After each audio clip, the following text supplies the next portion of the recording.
I'm in complete awe of this book I recently read called Panther. This is a very large book. Take a look. And I believe it is translated from French. The author, I want to say, is Belgian. Brecht Evans, however you pronounce his name.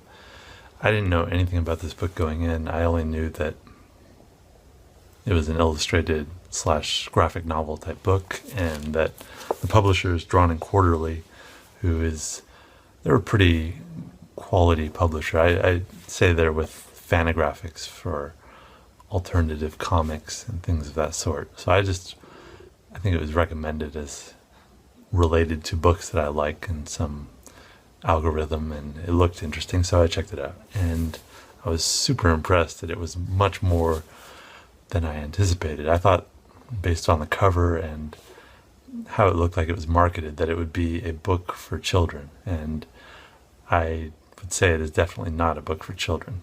The story, without giving too much away, because there are a lot of surprises and suspense building up throughout the narrative, deals with a young girl who is struggling with the sadness after her cat dies, and she starts to inhabit this imaginative realm that you see in a lot of fiction, sort of Alice in Wonderland,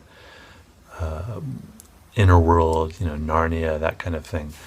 But what it all means is left partially up to the reader. There's ambiguities about what this fantasy world is, whether it's connected to reality at all or if it's completely in her head.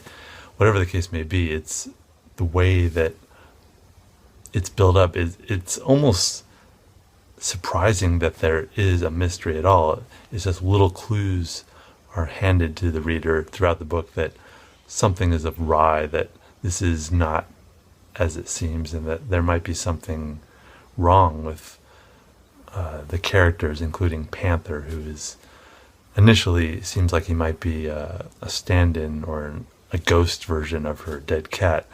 And I know that sounds maybe kind of dumb or whatever, but this is an amazing book. It's one of the best, I would say it's one of the best graphic novels I've read in a while. And if you want to call it a graphic novel or a children's book, it is largely illustrated format, but there are a lot of dialogue balloons and things like that. It alternates format. Some of the pages are very easy to breeze through. Some of the pages have 8 or 10 panels, so it takes a while. The artwork is very beautiful. A lot of geometric patterns, a very painterly feel that I love. I have no flaw whatsoever about this art. It's beautiful. The art has a almost animated feel that really works for the story. The pacing, for the most part, is very well done, and he really has a good control of the narrative flow.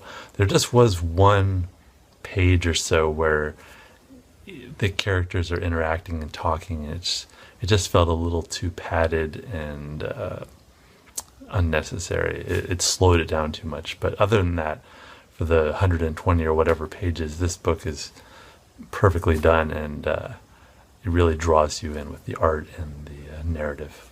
Don't be fooled, though, by the design and presentation of this work. This is definitely not a work for children. I think it would most likely give them nightmares, anyone under 12 at least. So keep that in mind. And it's unfortunate because it looks very much like a children's book, and I want to recommend it for children, but it's just, there are too many creepy things in it, and the characters that are traditionally cute, like bears and things like that, are deceptively cute. Monkeys and whatever, they actually end up being very creepy and strange, and I think it would scare any young child.